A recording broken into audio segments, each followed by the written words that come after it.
20 years ago today, I found out that my baby girl that I'd been carrying in my womb for 37 weeks, I was full term, that she stopped living. She was no longer alive. McKenna's heart simply ceased beating. 20 years ago today, I curled up in a ball on my bed, and I decided that I was going to agree with hell instead of heaven. I bought all of the lies, hook, line, and sinker from the enemy. I lashed out at God.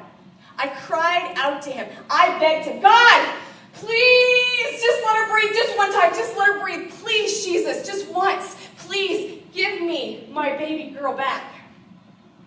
20 years ago today, when McKenna didn't live, I gave up on life myself. I decided that if McKenna wasn't going to breathe, I didn't want to either. That day, I felt like my heart was being ripped to shreds. I felt like my heart was exposed. I felt like God was neglecting me, that he was ignoring me, that I was being tossed around like a boat with no anchor. I was only 22 years old, so I'll help you real quick. I'm 42. I was young, naive, and ignorant of the things of the Spirit. As I look back, I realized that even though I'd experienced death in many shapes and forms all throughout my life from a very early age, I didn't really know how to properly grieve. I didn't know that I could receive comfort from the Father. I most certainly didn't know that I could grieve and not let grief consume me. I didn't know the beautiful, awe-inspiring words of Isaiah chapter 53:3, where Jesus is described as a man of sorrows, acquainted with deepest grief. You heard me right.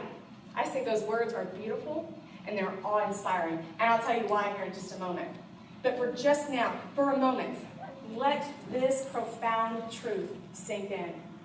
Jesus, King of the universe, Lion of Judah, bright morning star, our help, our hope, our deliverer, our redeemer, was acquainted with deepest grief. Those words boggle me, but they also bring such comfort and relief.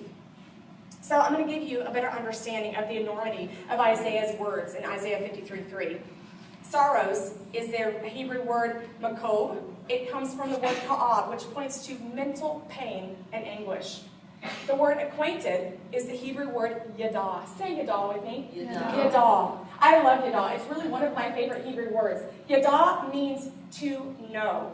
But it's not a casual knowing. It is a very familiar knowing. Yeah. Genesis 4:1 says that Adam knew Eve, right? Adam yada'd Eve. In a very intimate way, they yada'd, and what happened? A child was born. Isaiah prophesied that Jesus, our King of Glory, in a very familiar way, would be intimately know deep mental anguish and suffering. And yet, I can't recall a single place in the Bible where it says that Jesus was depressed, that he was unable to cope with what was happening to him in life, that the pressures and the blows and the storms of life were so much that they overcame him and he became dysfunctional. That's why the words of Isaiah 53:3 inspire me. And I know this is probably morbid to some people and they probably don't understand, and it might even make you a little bit uncomfortable. But it settles me. It settles me that Jesus did not succumb to the grief